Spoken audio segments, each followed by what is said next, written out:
Hello, this is Orion, also known as Mumbles, and I will be taking you on a journey in the backyard.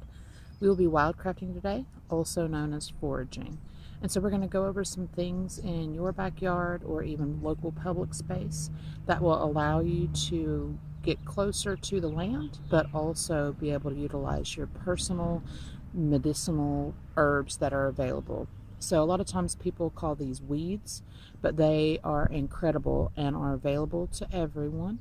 Of course, before you start, please make sure that you're in an area that doesn't use any pesticides or has been treated, especially grass with weed killer. You don't want anything like that. So my grass is not treated with anything and it's allowed to kind of run wild, so I know that it's okay to use. So let's get going and we'll start with our first one. So our first plant, if you can see it here, is a dandelion. So everybody kind of knows what dandelions are. And so this was a good one to be able to start with. All of the parts of the dandelion are edible. So the flowers, the leaves, you can see the little dandelion leaves right here. All of those are edible. So you can be able to eat the leaves. Those are available to eat in salads. You can tincture them, you can do things like that.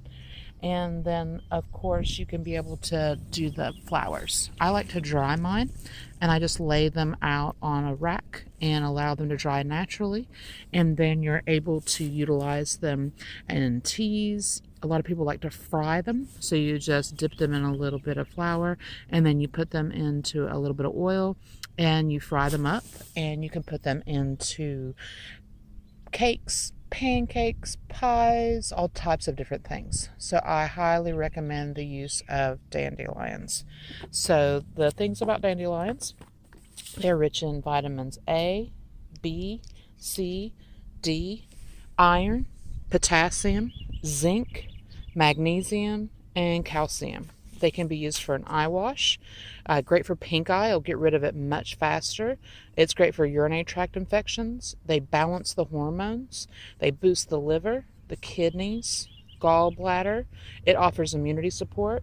It will increase the appetite. It increases gastric function. It's good to help inhibit cold and fever. And it also causes the blood sugar to be leveled out. So it's really good for blood sugar support. It is an anti-inflammatory. So it's really good for this time of year during colds and fevers, and it is wonderful to use. So we're going to walk over to my little flower or plant, you want to call it, herb, weed. And this one is one that is pretty easy to recognize. A lot of people will know this one as soon as I see it, but won't realize what it is or what it's used for. And so this is purple dead nettle. And it's green that comes up. And you can see the little purple flowers. It's the plant that comes up pretty early in the spring, kind of lets you know that spring is here, and it's got these little purple flowers and these green leaves, and they're kind of a teardrop shape. And it, like dandelion, has all the parts are edible. So the leaves, the flowers, everything that is on the purple dead nettle can be eaten and can be utilized. It can be used as a natural band-aid. So like if you're out and you get a cut, you can actually take this and put it onto your flesh on the wound, and it will be a natural band-aid. It fights infection and it actually boosts the immune system, so that while you're utilizing it, it is helping to heal that wound much faster. It is in the mint family, and you can tell that by the leaves. If you look at them, you can tell that those are kind of a mint leaf. But the reason it's called purple dead nettle is because it distinguishes it from stinging dead nettle. It can be eaten in salads. It can be put into smoothies. It is excellent to mince and just add as a season. You can eat it fresh. You can hang it upside down to dry it. It is great for a tea. But you also want to be careful with this plant if you're going to be eating a whole bunch of it or drinking a whole bunch of it. It has a mild laxative effect. It's filled with C, iron, and fiber. It is an antioxidant, anti-inflammatory, antibacterial, antifungal.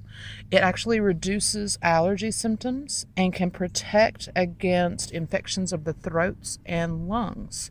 So it is an excellent herb or weed, whatever you want to call it, that would be great for this time of year in this season. So right now I'm in Northeast Tennessee and it is the end of April. And so this is starting to go, it's not going to be as prolific as it gets hotter. These are really spring plants, and they're going to start to not be as evident. And then we're going to go to our last plant, and this one is one that is well known, especially for early spring. And we're going to go look at it because it's almost finished. So I have a few, but as you see, I'm going to have to go underneath a tree because generally these are almost finished by this time of the year.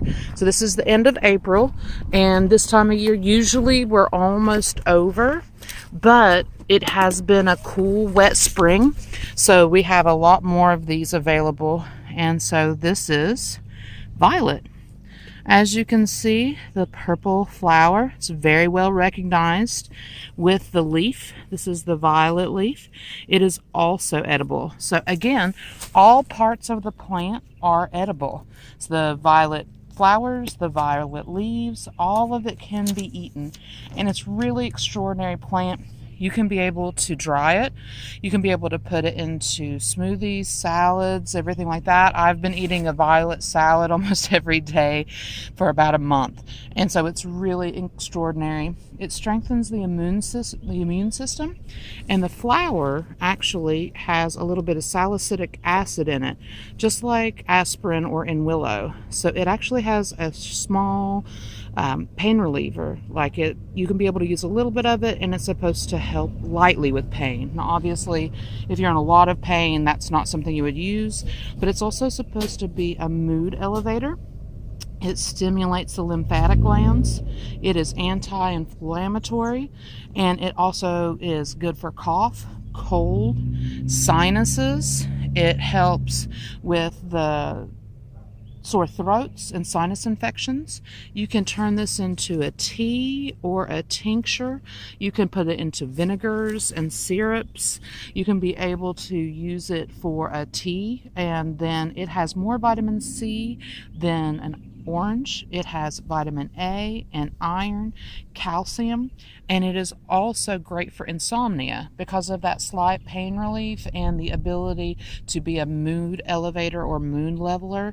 It really helps out with that. So again, this is toward the end of the violet season, but honestly, grab it before it's all gone and enjoy the wild weeds.